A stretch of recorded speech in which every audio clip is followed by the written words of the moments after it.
Hi, I'm Andy Vivino, Business Services Coordinator at TransOptions. Today I'm going to talk to you about teleworking and what's next. We looked at some surveys that were recently conducted, one by IBM. They conducted a survey of 25,000 professionals, ages 18 to 74.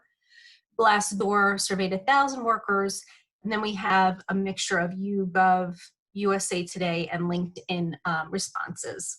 And below you'll see the links to those various survey results. So out of the surveys of the IBM professionals, 54% of those polled said they would like to be able to primarily work from home. 75% said they would like the option to do it occasionally. And then once businesses can reopen, 40% of people responded that they feel strongly their employer should offer opt-in remote work options. The survey revealed widespread changes in personal behavior plans, and more than half of respondents said that post-pandemic, they would either stop using rideshare services completely or use them less often. And more than half said they would not attend a large event for the rest of 2020. People in America were also concerned about whether or not our infrastructure could withstand moving mass amounts of people out of the office, and researchers at Tufts University found that we were largely ready to work from a distance. We have what we need to do it. The only concern is possibly having the internet infrastructure to account for traffic surges. And then 25% said they were less productive due to the extreme conditions of their distractions at home during quarantine. So having the family around, teaching their children was a factor there. And then work-life balance and productivity, nearly 1,000 US of the workers surveyed, 67% said they support their employer's decision to mandate remote work indefinitely due to the coronavirus outbreak. 60% said they are confident that they can efficiently do their job remotely. And 50% believe they equally are more productive working from home versus the office. Communication and workload.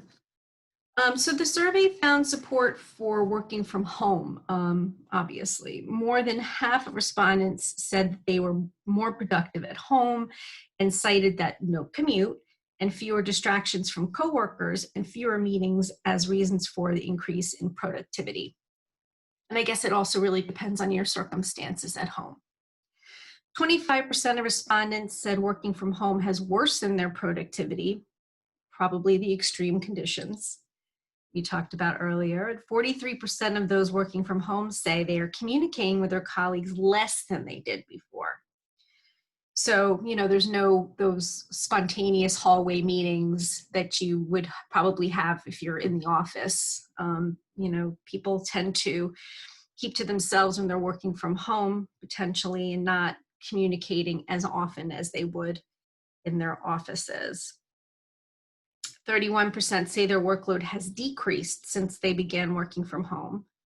Again, depending on what industry you're in, you may be limited in terms of how much online content you could produce and how effective that would be for your job. 43% say their workload is unchanged, and 26% say their workload has actually increased, with lack of separation between home and work being cited by 31% of that group.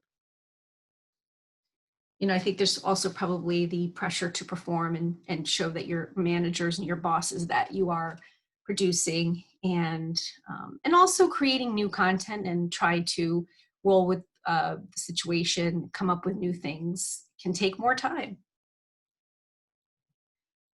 So we're looking now at the future of work at home. I'm sure it's something you all are thinking about. And we kind of take our lead from the bigwigs, and we looked at Twitter, Facebook, Google, Genentech, and Amazon, and they have all revealed plans that allow teleworking indefinitely, or at least until the end of 2020. Still unknown.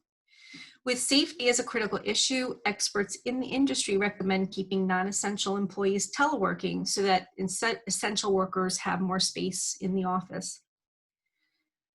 Review perhaps, reviewing your current teleworking policy and then considering adding more flexibility and updating it in various ways, perhaps to stagger hours or split employees into groups. So for example, if group A is in the office, group B is at home, and then switch that back and forth. Some companies are considering, or they are providing, stipends to their employees for better tech equipment and Wi-Fi, and are providing more upgraded home office space.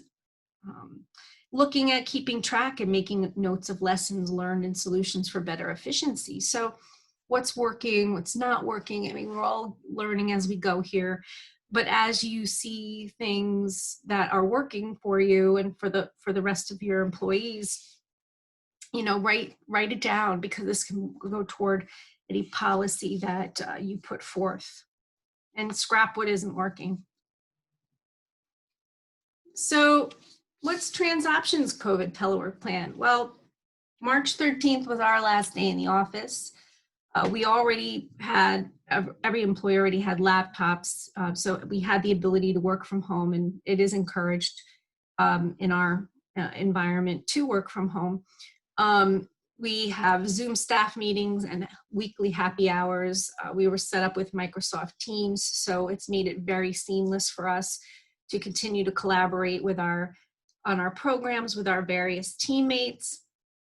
So it's been really, again, very seamless and very productive.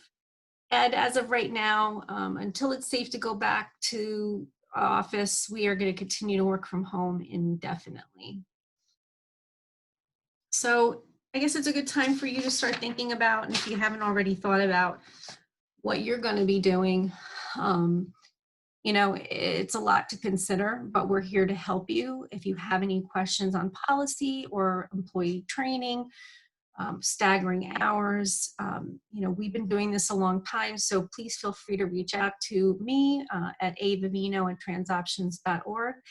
And in the meantime, stay happy, stay healthy, stay safe until we can see each other again. And thank you very much, and take care now.